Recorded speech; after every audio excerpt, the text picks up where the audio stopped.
बिम्बफलाधरोष्टा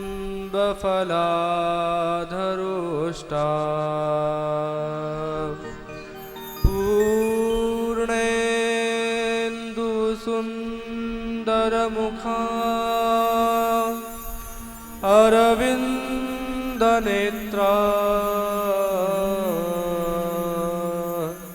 श्रीकृष्णात् परं किमपि तत्त्वमहं न जाने। कृष्णं नारायणं वन्दे कृष्णं वन्दे व्रजप्रियं कृष्णं द्वैपायनो वन्दे कृष्णं वन्दे पृथासुतं। बोले बालकृष्ण लाल की वासनाद वासुदेवश वासितं भुवनत्रयं सर्वभूतनिवासोऽसि श्रीवासुदेव नमोस्तुते। बोल द्वारकाधीश की गोवर्धननाथ की गोपाला राधा लोला भाव से राधा लोला गोपाला राधा लोला गोपाला राधा लोला गोपाला राधा लोला गोपाला राधा लोला जय मुरली लोला नंद लाला जय मुरली लोला नंद लाला जय मुरली लोला नंद लाला जय मुरली लोला नंद लाला गोपाला राधा लोला गोपाला राधा लोला गोपाला राधा लोला गोपाला राधा लोला जय मुरली लोला नंद लाला जय मुरली लोला नंद लाला कृष्ण मुरली लोला नंद लाला कृष्ण मुरली लोला नंद लाला केशव माधव जनार्दन केशव माधव जनार्दन केशव माधव जनार्दन केशव माधव जनार्दन वनमाला वृंदावन वाला वनमाला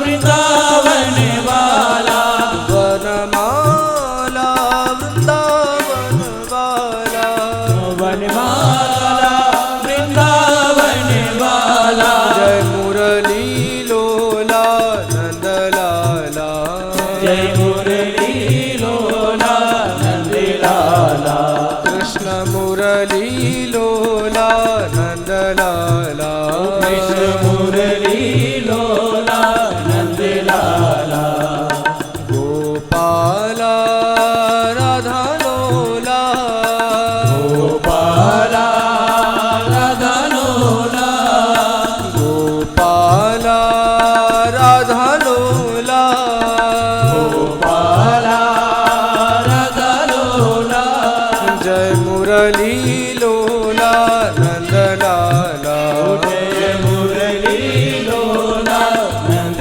लाला कृष्ण मुरली लोला नंद लाला कृष्ण मुरली लोला नंद लाला कृष्ण मुरली लोला नंद लाला कृष्ण मुरली लोला नंद लाला जय मुरली लोला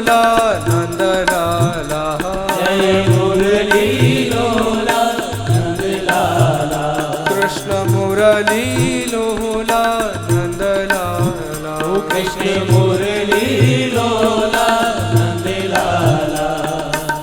बोले बाल कृष्ण लाल की, गोवर्धन नाथ की।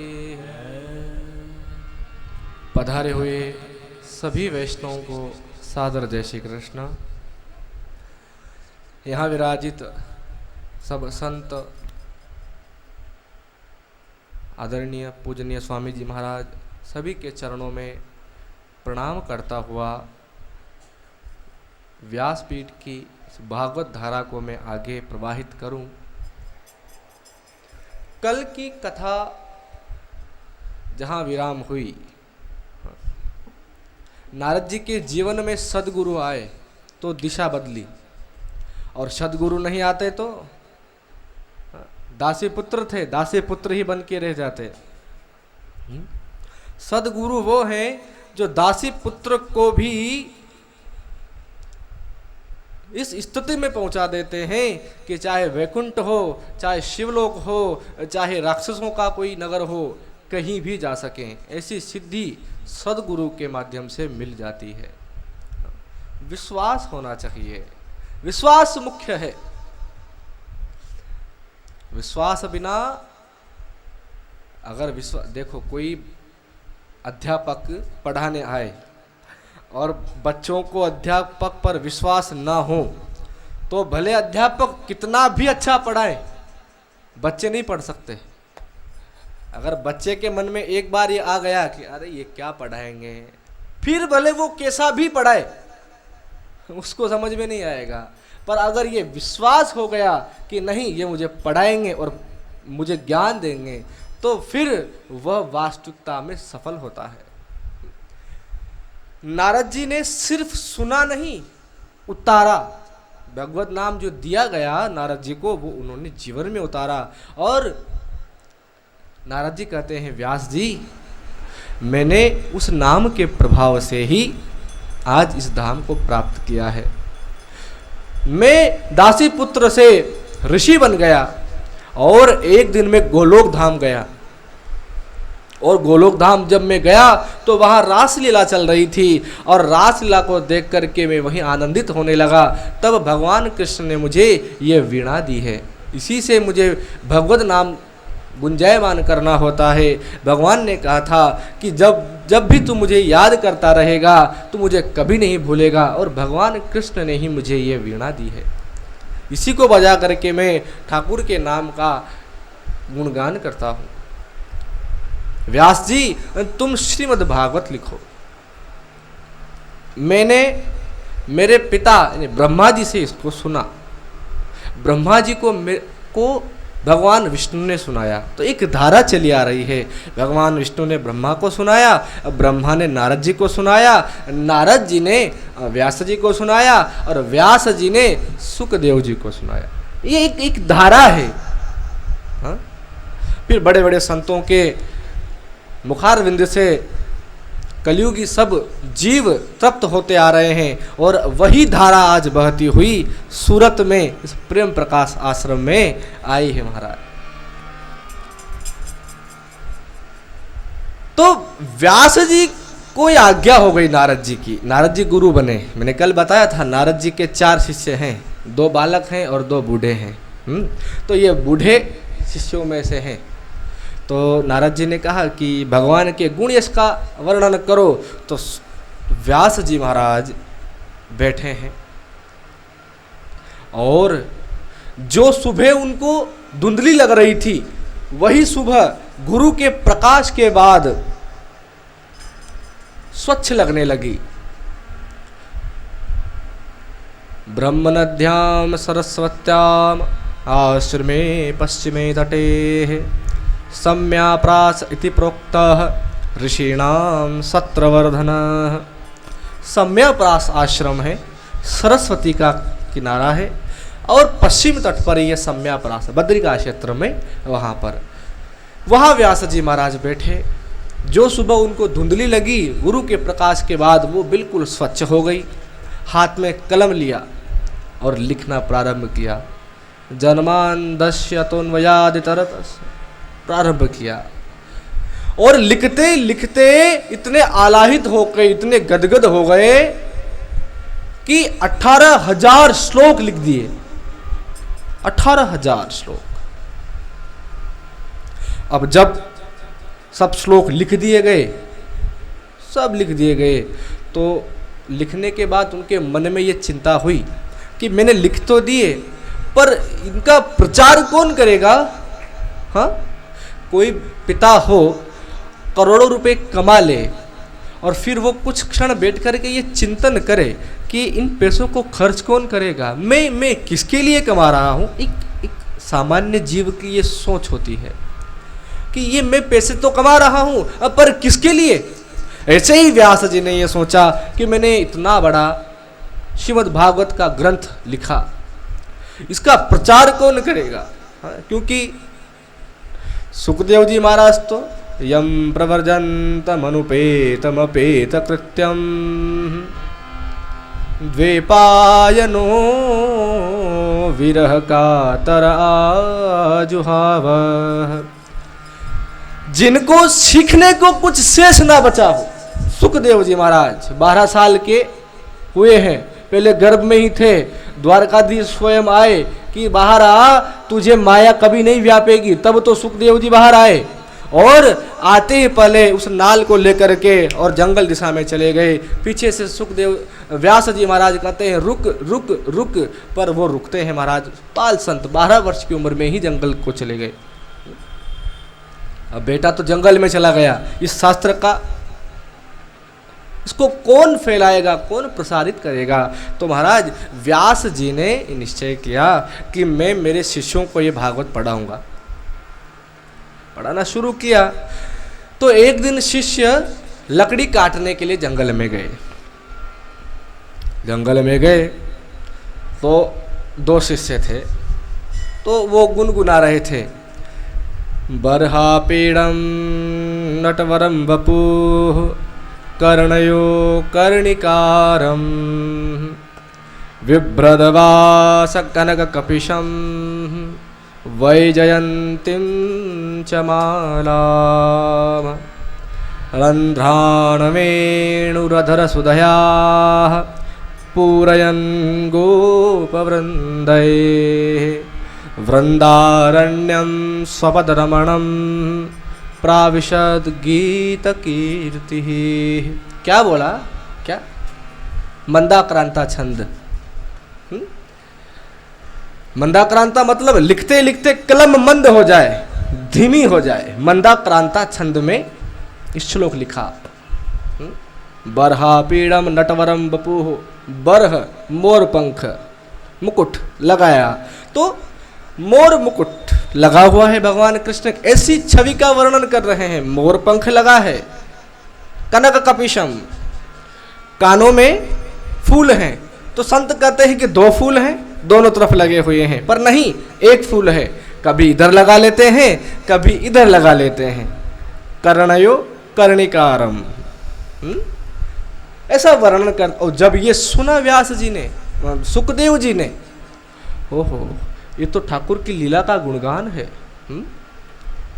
और अपनी ओर आकर्षित करने लगे। भगवान की लीलाएं ऐसी है कि आकर्षित करती है।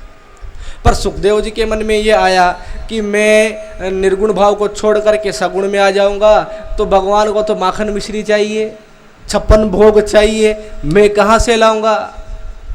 तभी उन शिष्यों ने दूसरा श्लोक बोला, और उस श्लोक का तात्पर्य ये था कि भगवान कृष्ण ने पूतना जैसी राक्षसी जो जहर पिलाने आई थी, उसका भी उद्धार कर दिया।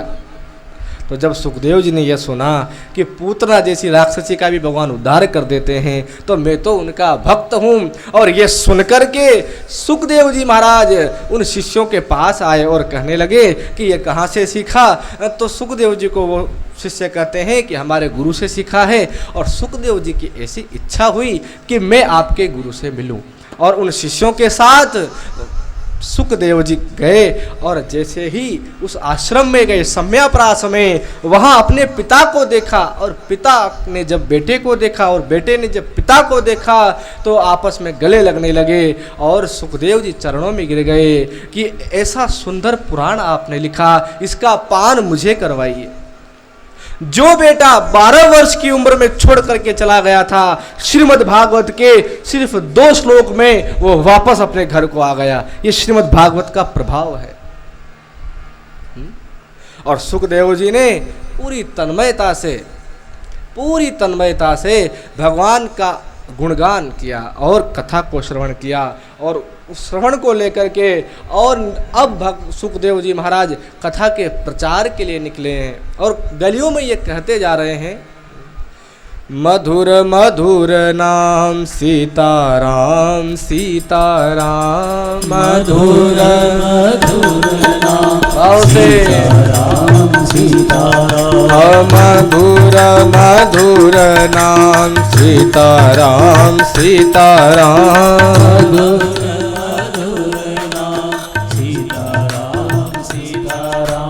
मधुर मधुर नाम सीताराम सीताराम,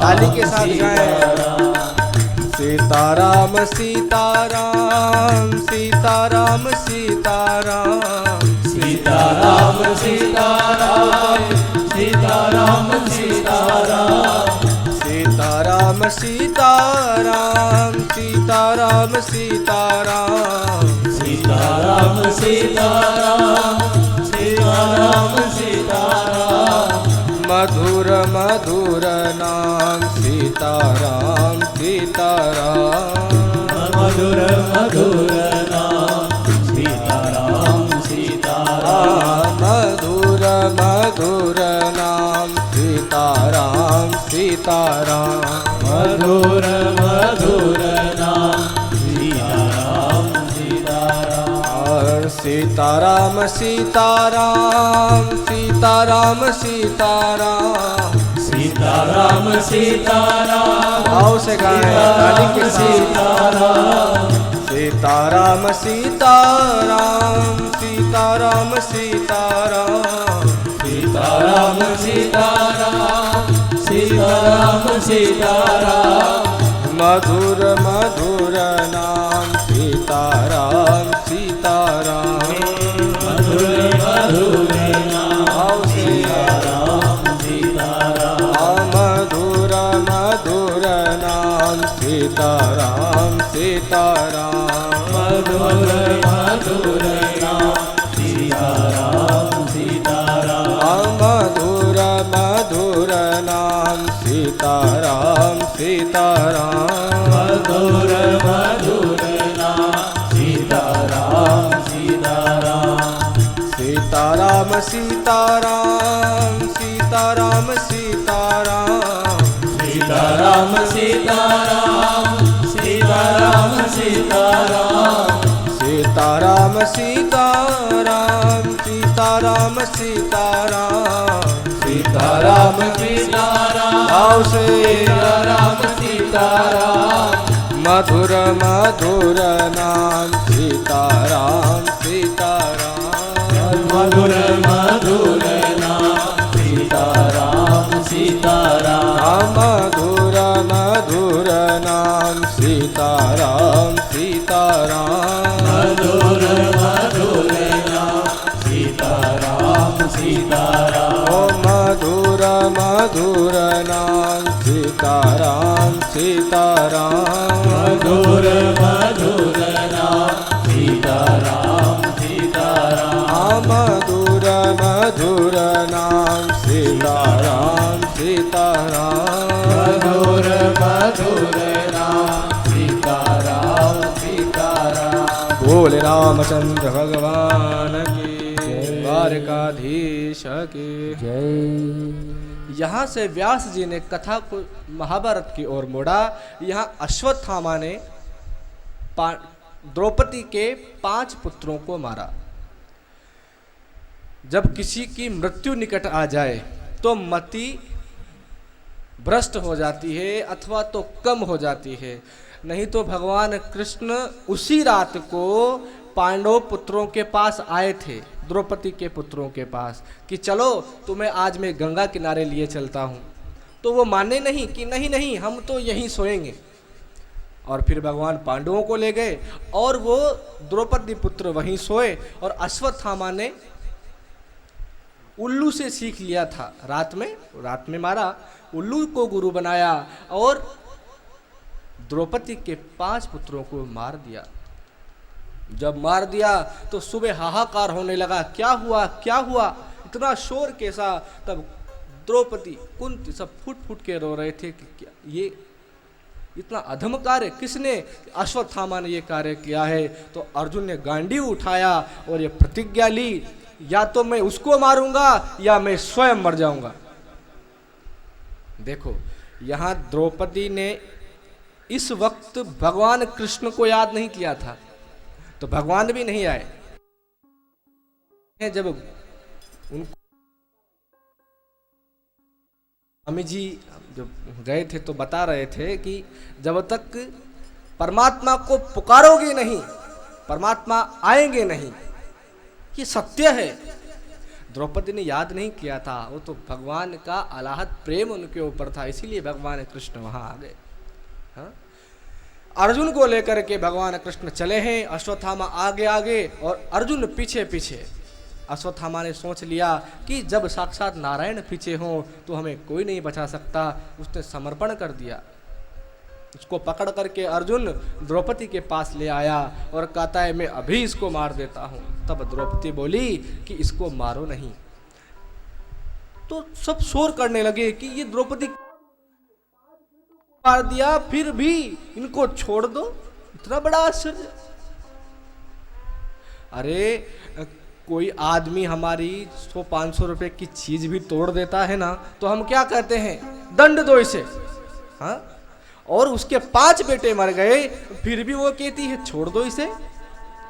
और भीम तो विशेष रूप से रुष्ट हुआ।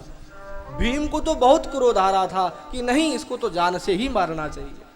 अब अर्जुन दुविधा में, जान से मारे नहीं तो स्वयं मरना पड़े, अब क्या करें। अब जब दुख आ गया तो फिर भगवान याद आ गए, हे कृष्ण आप ही रास्ता बताओ हम क्या करें। तो भगवान कृष्ण ने कहा कि मैंने शास्त्रों में दोनों प्रकार के विधान कहे हैं।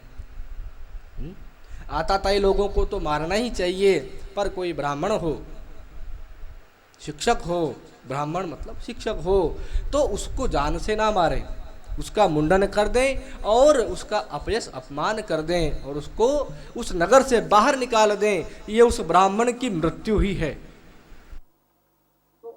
कि मणि निकाल ली गई और उसको छोड़ दिया गया। द्रौपदी को समझा दिया गया। द्रौपदी कहती है कि प्रभु मुझे इस बात का दुख नहीं कि ये मर गए, मुझे इस बात का दुख है कि ये आपका नाम लिए बिना मर गए, मुझे इस बात का दुख था। अश्वत्थामा को उसकी मणि निकाल करके भेज दिया गया और अश्वत्थामा को यह अपमान सहन नहीं हुआ, इसीलिए उसने ब्रह्मास्त्र का प्रयोग करके और उत्तरा के गर्भ में छोड़ा। उत्तरा भगवान की शरण में आई है, हे प्रभु मुझे बचाइए, नहीं तो आज ये कुल समाप्त हो जाएगा। भगवान कृष्ण कहते हैं चिंता मत करो। भगवान कृष्ण एक अंगूठे के बराबर का रूप बनाते हैं और गर्भ में जाकर के और उत्तरा के गर्भ में उस परीक्षित की रक्षा करते हैं। अब भगवान कहते हैं सब पांडवों से कि अब मैं द्वारका जाना चाहता हूं। तब कुंती बोलती है कि नहीं प्रभु मैं आपको नहीं जाने दूंगी।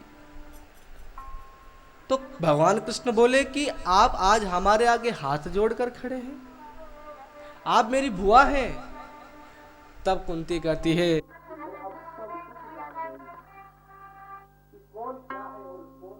हे कृष्ण आप साक्षात नारायण हैं, मैं सब कुछ जान गई हूं।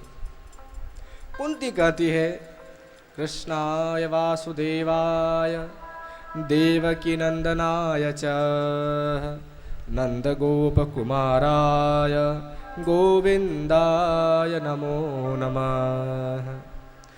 विपद संतु न शाश्वत तत्र जगद्गुरो भवत दर्शनो यस्यात् पुनर्भव दर्शनम। मैं सब कुछ जान गई हूँ। और कुंती मांगती है भगवान से कि मुझे दुख दो। दुख? पर संसार में दुख कोई नहीं मांगता है, आप दुख क्यों मांग रही हैं? कि नहीं कृष्ण, हे प्रभु मैं सब कुछ जान गई हूं, आप दुख में ही आते हो, सुख में तो आप आते ही नहीं। हा? जब भी हमारे ऊपर विपत्ति आई तब आप थे, और जब भी हमारे पास सुख आया आप नहीं थे। तो मुझे ऐसा सुख नहीं चाहिए जिसमें आप ना हो, मुझे वो दुख चाहिए प्रभु जिसमें आप हो। और वास्तविकता भी है ना, हम दुख में जितना हृदय से भगवान का भजन करते हैं उतना वास्तविकता में नहीं करते हैं। हाँ, घर में बैठ कर के हनुमान जी के सामने जय हनुमान ज्ञान गुण सागर जय कपीश तीनों लोग उजागर कर रहे हों, हाँ, और कहीं कीर के जंगलों में भूले हो जाओ और बादल गरज रहे हों, बिजलियां कड़क रही हो, बरसात हो रही हो, और अकेले आप हो, और उसके बाद आप जो हनुमान चालीसा बोलो जय हनुमान ज्ञान गुण सागर, फिर उसमें जो गहराई है, हाँ, दुख का फर्क है। प्रभु आप दुख में बहुत याद आते हो, इसीलिए मुझे दुख दो। कुंती के इस प्रस्ताव को भगवान स्वीकार करते हैं। कुंती यहाँ 26 श्लोकों में भगवान कृष्ण की स्तुति करती है। संत लोग कहते हैं कि ये 26 श्लोक भगवान जो कपिल मुनि ने सांख्य शास्त्र ज्ञान दिया था 26 तत्वों का, ये 26 श्लोक वो 26 तत्व ही माने गए।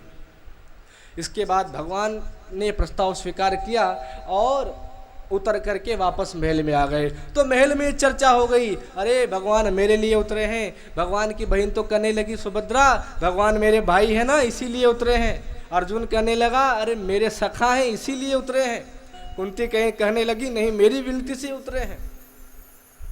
भगवान को सब खबर है कि वो किन के लिए उतरे हैं, क्योंकि उन्होंने अपने एक भक्त से प्रण कर रखा था कि मैं तुझे अंतिम समय में दर्शन देने जरूर आऊंगा, और वो भीष्म पितामह थे। दूसरा दिन जब हुआ तो भगवान कृष्ण और पांडव सब भीष्म पितामह के पास जाते हैं, वहाँ खड़े होते हैं, और भीष्म पितामह उनको देख करके गदगद हो जाते हैं। हे गोविंद, हे कृष्ण, मैं आपका ही तो इंतजार कर रहा था, मुझे और किसकी तलाश है जीवन में। हाँ, यहाँ भगवान के सामने भीष्म पितामह ने सबको ज्ञान दिया। दान धर्मान राज धर्मान मोक्ष धर्मान विभागशः। दान धर्म, मोक्ष धर्म, राज धर्म,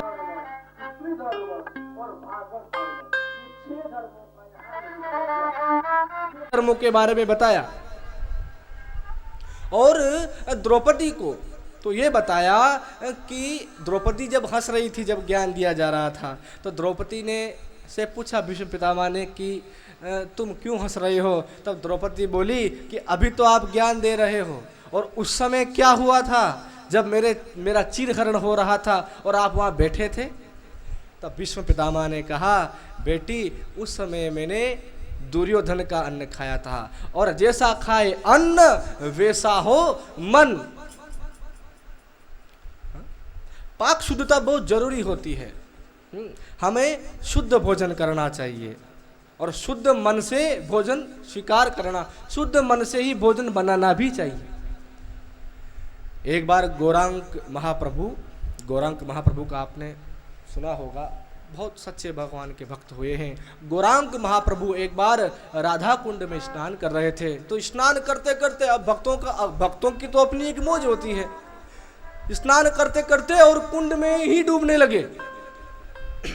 और जब डूब गए तो दो मछुआरों ने देख लिया, अरे रे रे रे ये बाबा जी तो डूब रहे हैं, और उन दोनों मछुआरों ने पकड़ करके और गौरांक प्रभु को बाहर निकाला। अब जब इतने बड़े संत का स्पर्श हो जाए तो किसकी बुद्धि बिगड़ी रह सकती है महाराज। गौरांक महाप्रभु का जब स्पर्श हुआ तो उन मछुआरों ने मछली मारना छोड़ दिया और भगवान के भजन गाने लगे, हरे कृष्ण हरे राम हरे गोविंद करने लगे। तो उन मछुआरों के माता पिता गौरांग प्रभु के पास आए कि अरे बाबा जी ये आपने क्या कर दिया, मेरे अच्छे भले बेटे थे ये बाबा जी बन गए हैं, ये तंबूरा लेकर के राधे राधे करते रहते हैं, ये क्या है, हम कमा के कैसे खाएंगे। तो गौरांग प्रभु ने कहा तो मैं क्या करूं कि आप कुछ भी करो, मैं कुछ नहीं जानते, हम कुछ नहीं जानते हैं, मुझे तो मेरे बेटे वापस चाहिए। वो मछुआरे